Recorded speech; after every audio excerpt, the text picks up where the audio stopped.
Today we can do things in a second that would have taken past generations weeks, if not longer. We can print almost anything we want on demand. We can summon hard-to-find things to our door with a few taps.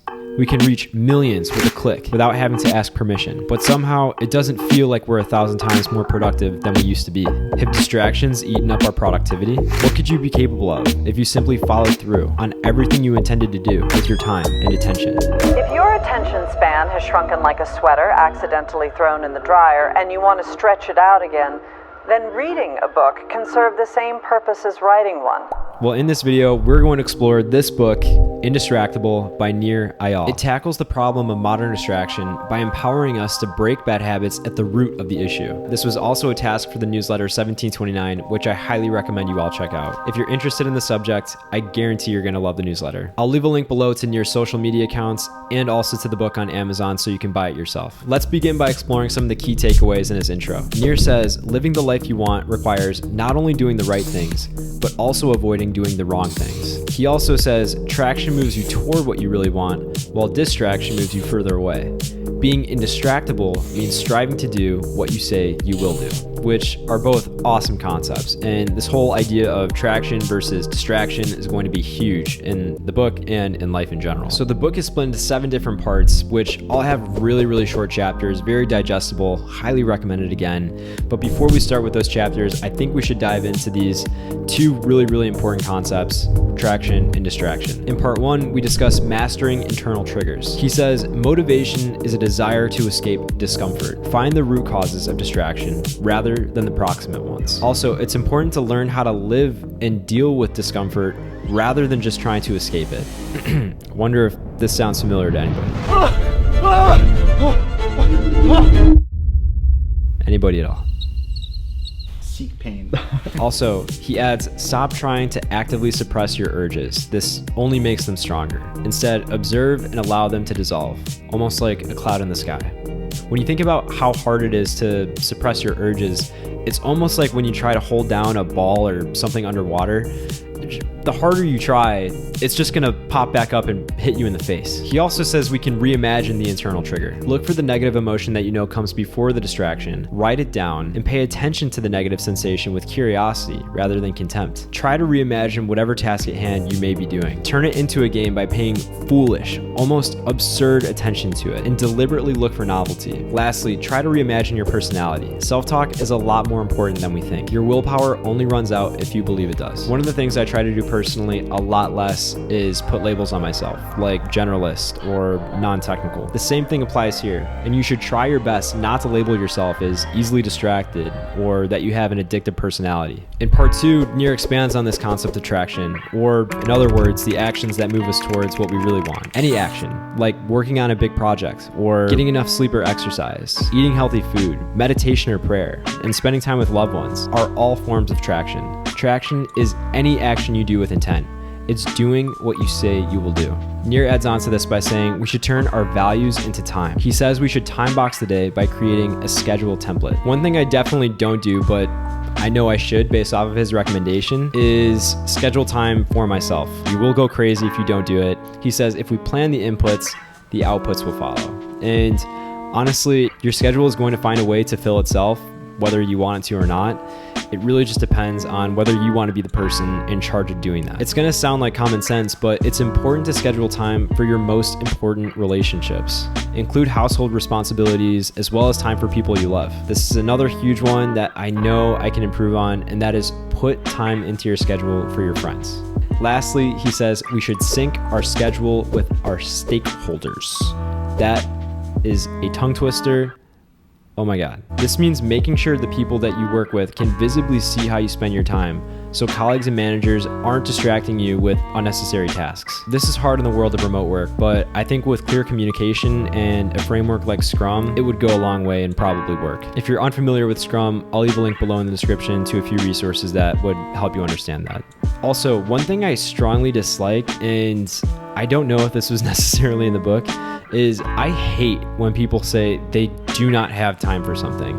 You always have time for something. I will catch myself when I say I don't have time for something, which is very rare because it's not that you don't have time for something, it's that it's not a priority. And so next time you do catch yourself saying, I don't have time for that, instead say it's not a priority. And if you hear someone say that they don't have time for something, just know that it's not a priority for them. So making time to build these actions, build these habits, these tractions is super important. And so I'll admit, I'm not a huge fan of the word hack, but part 3 of Indistractable is about hacking back your external triggers. However, there are useful points he makes about how we should think about these triggers. With each external trigger, ask, is this trigger serving me or am I serving it? Does it lead to traction, actions that move us towards what we want, or does it lead to distraction?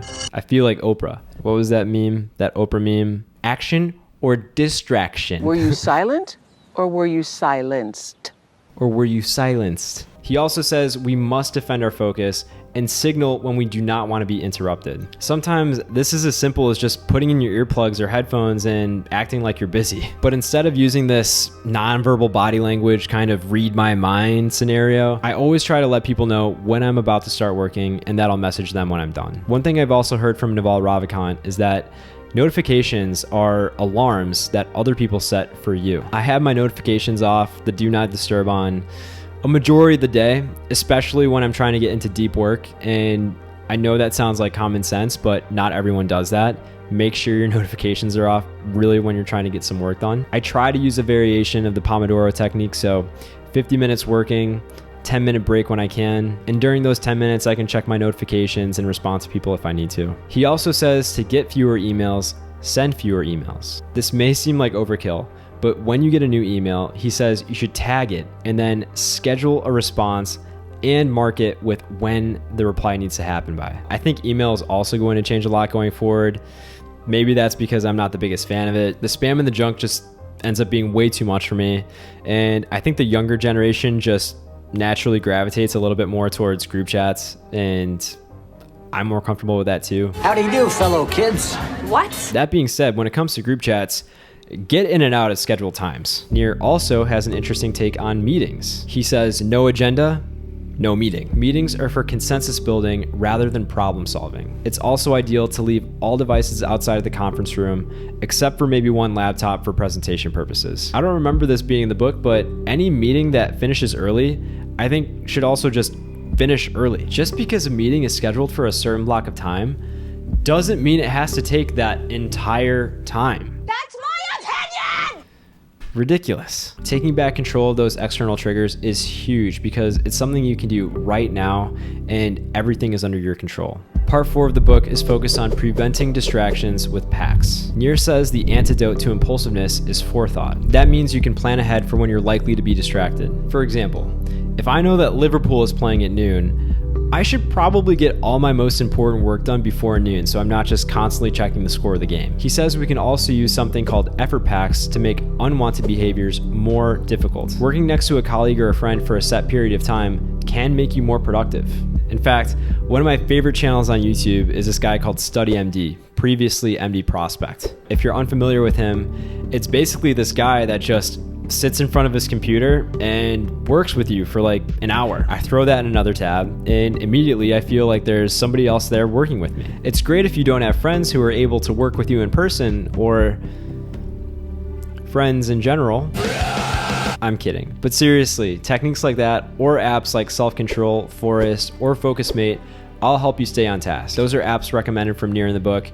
Neither him nor I were paid to plug them, but I do have friends who have used them in the past and recommend them as well. Another way to prevent distractions with packs is to use a price pact. This essentially makes getting distracted expensive. I remember hearing on the Tim Ferriss show a while ago that there were 2 Google engineers that made a deal with each other to go to the gym every day. And each day one of them didn't show up, they would have to pay the other one $1. Now, obviously this is not going to break the bank for them. They make a lot more than $1. But it still proved to be highly effective. Another way you could do this is if you have a really trusted friend, you could tell them, hey, I'm gonna Venmo or Cash App you $1 for each time that I do this bad habit or I'm distracted by this one thing. Lastly, he says we can use identity packs, which are basically like affirmations for your self-image. He says we should be consciously telling ourselves that we're indistractable and almost just fake it until we make it. In part 5, Nir goes over how to make your workplace indistractable. Slack, Discord, Telegram, Notion, G Suite, Dropbox, Figma, Zendesk, AWS, Zoom, LaunchDarkly, Jira, Amplitude, QuickBooks, Twilio, SendGrid, Snowflake, 1Password. And that is just the tip of the tech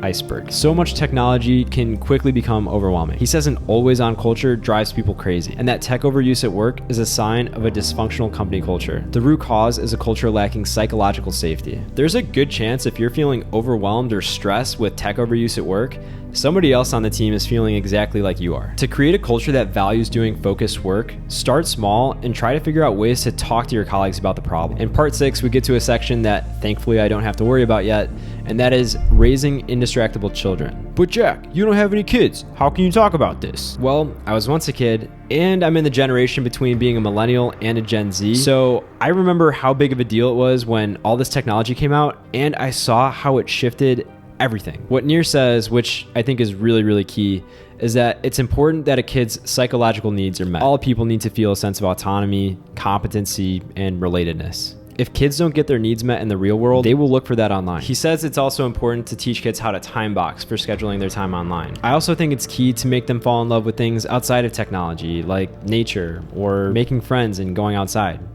As kind of sad as that sounds, shouldn't that be one of the main things that kids like to do? Any piece of technology, in my opinion, is like a hammer, and that's what should be stressed to the younger generation. If you need to send a text, you use your phone to send a text. If you want to take a picture, you take out your phone and you take a picture. It takes a lot of self-control, but I think leading by example and showing that there's a lot to life outside of tech goes a long way here. And maybe that all sounds completely unrealistic, but I do think that Nir ends on an extremely powerful note here, and that is teaching kids that being indistractable is a lifelong skill that they can learn. The last part here is about having indistractable relationships. Nir says distraction in social situations can keep us from being fully present with important people in our lives. He says we can tackle distraction among friends the same way we tackled social smoking, which is by making it unacceptable to use devices in social settings. For example, I think one of the most common ways this goes down is you're at dinner with a friend and you see them on their phone just scrolling away. In this instance, you could say something like,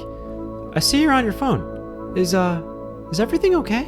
And the Oscar goes to... This will probably just throw them off, and it may or may not get them off their phone. But if it doesn't, you can just keep asking them follow-up questions until they kind of get the hint and they're forced to be more present with you. And saving the best for last, we should all make an effort to be an indistractable lover. Now that can come across a few different ways, but what Nir is mainly talking about here is just making sure that we get all the devices outside of the bedroom. Bonus points if you turn off the internet at a specific time, which could also be a perk for the crowd with kids. I want to give a huge thanks again to Nir Eyal for his great book, and of course the website 1729 for putting it on my radar. If you're interested in learning more about the book, please visit his website, nirinfar.com. I'll leave a link below in the description to that and a few of his social media accounts. I'm really thankful for this book because there are times when I get seriously distracted with all the amazing tech that we have right at our fingertips now. Even though it does incredible things, it's really important for us to learn how to set boundaries with technology, and developing a skill like being indistractable is going to be essential for us going forward. If you could take 2 seconds to like and subscribe, I would really appreciate it. Also, feel free to share this with a friend who you think would be interested in this as well. I'd love for you to join me on this journey of learning together in public, and any advice on what you'd like to see more of in the future, please leave in the comments below. Thank you again for taking the time to watch us all the way through. I hope you have a great day, and I'll see you in the next video.